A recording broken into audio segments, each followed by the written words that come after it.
প্রিয় দর্শক, আসসালামু আলাইকুম। দর্শক, আপনাদের প্রীতীয় শুভেচ্ছা জানিয়ে শুরু করছি আমাদের আজকের প্রতিবেদন। তো দর্শক, আজকে আমরা এক অসহায় খুবই হতদরিদ্র পরিবারের মেয়ের গল্প তুলে ধরব।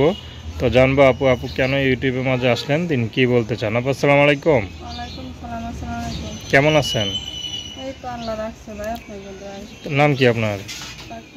তাকমিনা। খুব সুন্দর নাম, তাকলিমা। তাকলিমা আকলিমা হয়, তাকলিমা আবার কি নাম বললা, বুঝলাম না। তাকমিনা। আচ্ছা, খুব খটকা নাম। বিয়ে দিয়েছে তো নাকি?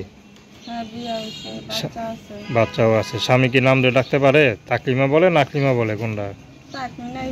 তাকমিনাই বলে না? আচ্ছা, স্বামী আদর করে তো? স্বামী নাই ভাই। ও, বর্তমানে স্বামী নাই? না, ডিভোর্স হয়ে গেছে। আচ্ছা, কি বলেন, কেন ডিভোর্স হলো কেন? কারণ সে ভালো ছিল না, নেশা পানি খাইতো, বাজে তার অভ্যাস, রিক্সা চালাইতো।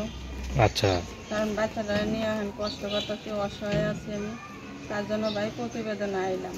যদি কেউ আমার পাশে থাকে, আমার বাচ্চার মুখের দিক তাকায়, কি আমার মুখের দিক তাকায়, সে যদি আমার মতন অসহায় হয়, আমি তারে আমার পাশে রাখবো, আর সে আমার পাশে রাখবো।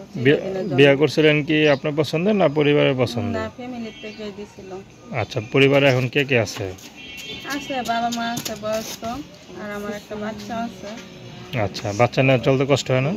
অনেক কষ্ট হয় ভাই, লেখাপড়া করাইতে পারি না বাচ্চারে। তো এখন যদি স্বামী থাকতো তাহলে লেখাপড়া করাতে পারতেন, আপনার জীবনটা সুন্দর করে। অনেকটা ভালো হইতো স্বামী থাকলে, তাহলে কি আর আমি প্রতিবেদনে আসতাম? তাহলে আমার প্রতিবেদনে আসার দরকারই ছিল না ভাই। আচ্ছা, তো এখন কিভাবে কি কাজ করেন? এখন কাজ করি ভাই, মানুষের বাসা বাড়িতে কাজ করি। কাজ আচ্ছা, করে কোনো মতে না ভাই চলি, কিন্তু বাচ্চারা লেখাপড়া করাইতে পারি না।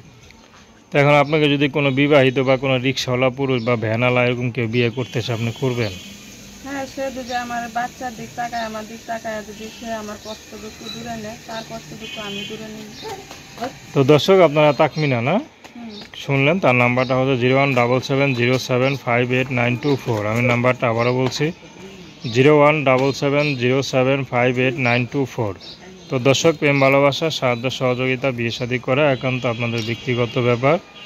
আসুন আমরা 5 ওয়াক্ত নামাজ পড়ি, দেশের সেবা করি। আসসালামু আলাইকুম।